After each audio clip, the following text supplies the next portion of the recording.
Remember when these were popular? Got you where you needed to go and you didn't worry about the price of gas? My high school dream car had to have at least 350 horsepower. Remember the 1970s?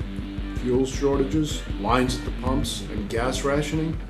Getting up at 5:30 in the morning on odd-numbered days to get in line at the gas station?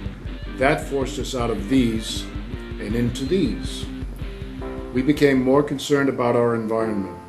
Emission control systems were added to cars. Alternative forms of energy were being tested, and 55 miles per hour was posted on all of our highways. But we returned to our bad old habits, back to our gas-guzzling cars. And we continue to rely on fossil fuels as we go about our daily lives. Recent events of higher fuel costs, a depleting supply, and global warming have made us realize that we can't go back to the bad old days. We have to face the brave new world that is before us.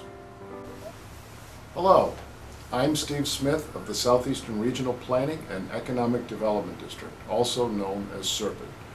We're working with the Federal Highway Administration, Federal Transit Administration, and the Massachusetts Department of Transportation to evaluate and plan for the region's future transportation system. For the next few minutes, we'll present to you some of the immediate and future transportation issues that we'll be addressing. Please take the time to watch this program, and I'll be back at the end to give you more information on how you can help with this effort. Enjoy.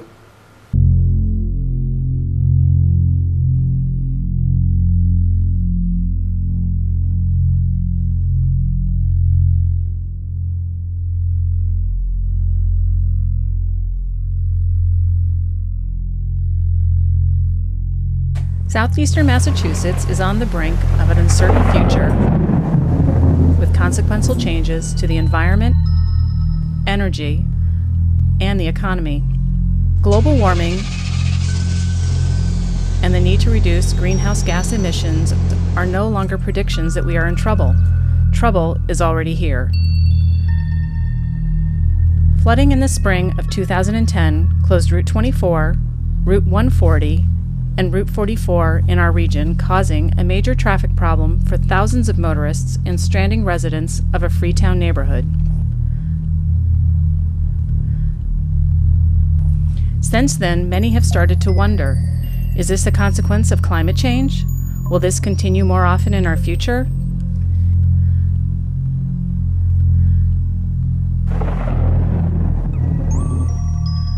The impacts of Hurricane Katrina and the more recent Gulf of Mexico oil spill foreshadow a future of fossil fuels with volatile pricing and unreliable supply, coupled with our ever-increasing demand for fuel.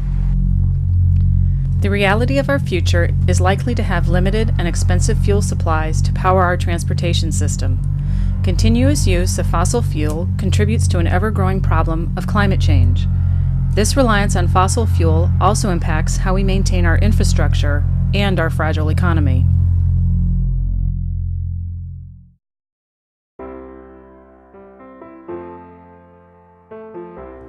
Transportation planning is more than the movement of goods and people. It must address the means to adapt to a changing world. Investments in our transportation system have profound impacts on our economy, our environment, and how we develop our communities. Maintenance and development of our transportation system is crucial to the creation of jobs, providing access for new development, all while protecting the environment. At its best, transportation brings people together, delivers our daily needs, and provides needed escapes. At its worst, transportation is aggravating and often dangerous, with a mixture of congestion, pollution, and frustration. Our existing transportation system has influenced society to greatly depend on one vehicle, the automobile. The system also isolates people having physical, social, or economic limitations that restrict their mobility and their transportation options.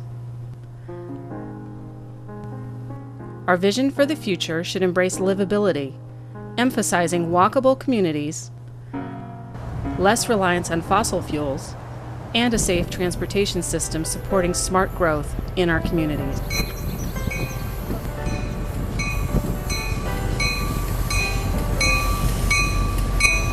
Transportation has played a crucial role in the development of this nation, beginning with Plymouth Rock, expanding to the automobile in the 20th century, and developing into a system that we have today, a vast highway network that carries millions of vehicles over great distances to numerous destinations.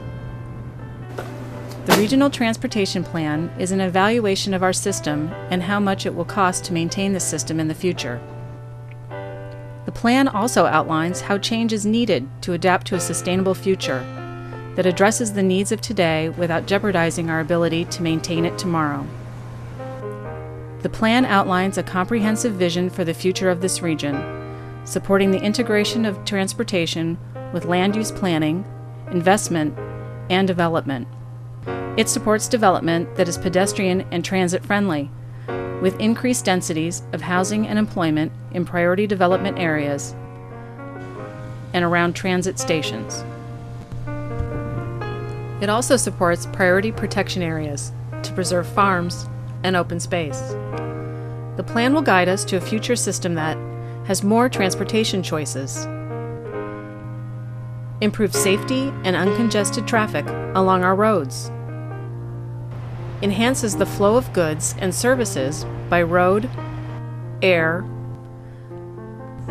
water, and rail, embraces the concepts of sustainability and livability, addresses climate change, and reduces our dependence on fossil fuels, promotes economic development while preserving the environment, integrates all forms of transportation for a convenient and reliable system, promotes regional bicycle and pedestrian networks, addresses global connections and local neighborhood needs, and a system that adapts to new technologies. Attempting to change what we have developed over many years will be difficult, but not impossible. Some changes have already begun. People use the internet for shopping rather than drive to a mall. Employees work from home through the internet rather than drive to the office. Employers offer financial incentives to carpool.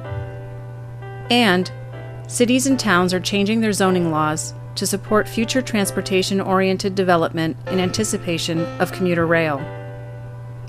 The transportation planning process is a continuous one that is influenced by new technologies, policies, limitations, and participation.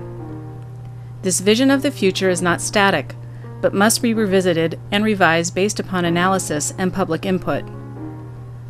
The ultimate goal is to affordably maintain our transportation system, promote and increase the use of alternative forms of transportation, reduce our reliance on fossil fuels, and reduce a dependence on the automobile, all while preserving our surrounding environment.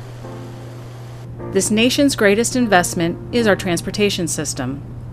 It remains the largest system managed by federal, state, and local government.